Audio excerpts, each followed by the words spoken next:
Motivation के लिए एक छोटा सा स्टोरी है कि एक इंसान अपने जीवन की तलाश में, जीवन की हकीकत, जीवन की सच्चाई क्या है, हम सब जी रहे हैं, लेकिन असल में जीवन है क्या, तो जानना चाहता था। इस प्रश्न को लेकर वो कई स्कॉलर्स के पास जाता है, वो पूछता है। माने कि रंजीत सर के पास आए और वो ढूंढने वाले हम ही हैं। तो सर के पास आए तो इन्होंने बायोलॉजी के अंदाज में समझाया। हम अगर मैथ के टीचर के पास गए तो मैथ वाले ने मैथ के हिसाब से समझाया। किसी वकील के पास गए तो वकील ने वकालत के हिसाब से समझाया। डॉक्टर के पास गए तो डॉक्टर के हिसाब से समझाया गया। बिजनेसमैन के पास गए तो बिजनेसमैन के हिसाब से समझा। तो सब लोग जो है वो जीवन की सच्चाई क्या है अपने अपने अंदाज से उसको समझा रहे थे, लेकिन वो पूरी तरीके से सेटिस्फाइड नहीं था, टोटली सेटिस्फाइड नहीं था।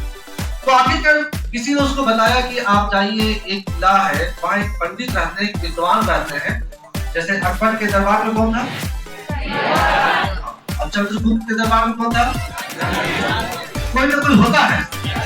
तो वैसे ही जो है वो शख्स वहाँ जाता है, जाने के बाद पंडित से मिलता, कहता है कि हम आपसे मिलने के लिए आए हैं और एक प्रश्न है जिसको हम बहुत दिनों से उसका उत्तर तलाश रहे हैं, आप क्या मेरी मदद करेंगे? उन्होंने कहा कि हाँ, बताइए आपका सवाल क्या है। तो जीवन क्या है, जीवन की सच्चाई क्या है, जीवन की हकीकत क्या है?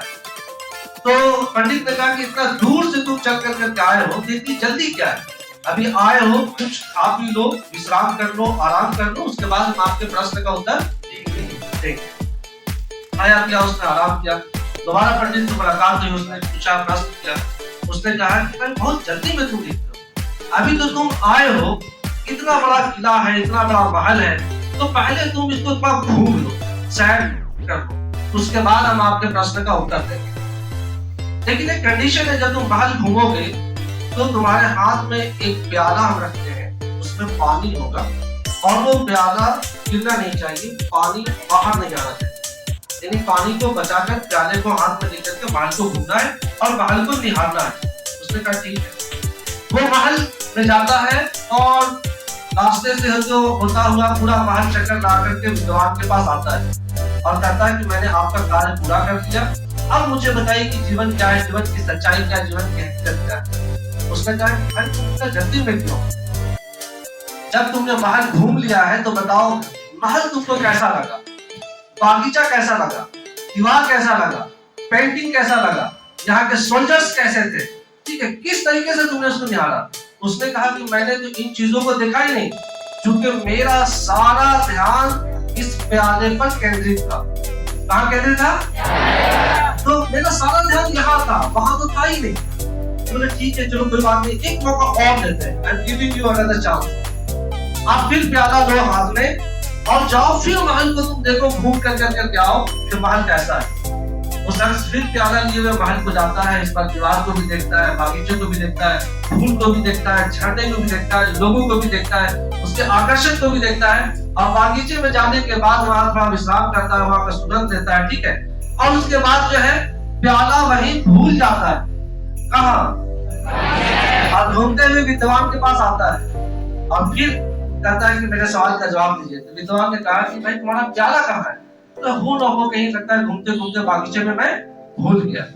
तो अब विद्वान जो पंडित जो है उसका जवाब देता है कि असल में जीवन की हकीकत ये है कि हम जिस चीज पर अपने ध्यान को केंद्रित करते हैं वो चीज अपने जीवन में हम प्राप्त कर लेते हैं, अचीव कर लेते हैं, और जहां ध्यान हमारा उस चीज से हट जाता है वो चीज हमारे हाथ से निकल जाता है। मेरी बात समझ आ रही है? ये आइडियोलॉजी सब पर इंप्लीमेंट होता है। अगर हमने अपने ध्यान को बायोलॉजी पर केंद्रित कर दिया तो हमारा चांसेस ये है कि हम डॉक्टर के फील्ड में जाएंगे।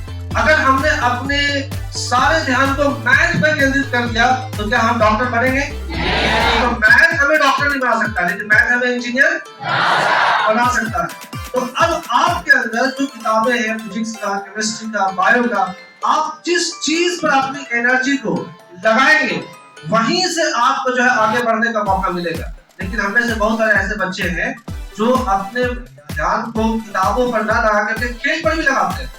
तो जाहिर सी बात है कि वो खेल के मैदान में सचिन तेंदुलकर ही बनते हैं। तो आप अपने जीवन में जो बनना चाहते हैं, तो जीवन की सच्चाई ये है कि जिस चीज पर हम अपने ध्यान को केंद्रित करते हैं वो हमें मिल जाता है, और जहां वो ध्यान भटक जाता है तो वो चीज हमारे हाथ से। तो इस स्टोरी के साथ छोटी सी मुलाकात हम दोनों सबके बीच में हुई है। मेरा नाम तबरेज सर है और ARCC कोचिंग पिछले 22 साल से रफीगंज में हम लोग संचालित कर रहे हैं, जिसमें इंग्लिश कंप्यूटर के साथ साथ बिहार सरकार का एक योजना चलाया जा रहा है, कुशल युवा कार्यक्रम। नाम सुना होगा आप लोगों ने? ठीक है, तो इस मुलाकात को और जानदार बनाने के लिए हमारे पास एक कंप्लेंट है जो आप लोगों के बीच में डिस्ट्रीब्यूट कर दिया जाएगा, इसको आप रख लीजिएगा। और हमारा YouTube पर एक चैनल भी है, ARCC चैनल, तो अगर आप उसको सब्सक्राइब करते हैं तो रोज हम वहाँ पे वीडियोस अपलोड करते हैं। आप घर बैठे भी इंग्लिश सीख सकते हैं, आप हमसे जुड़ सकते हैं। तो फेसबुक है, इंस्टाग्राम है, टेलीग्राम है और यूट्यूब है, मैसेंजर है। जिस भी सोशल मीडिया के माध्यम से आप हमसे जुड़ना चाहते हैं जुड़ सकते हैं और घर बैठे भी आप बहुत कुछ सीख सकते हैं। तो क्या आप सीखना चाहते हैं? हमारे चैनल को सब्सक्राइब करेंगे? ये मुलाकात याद रहेगी।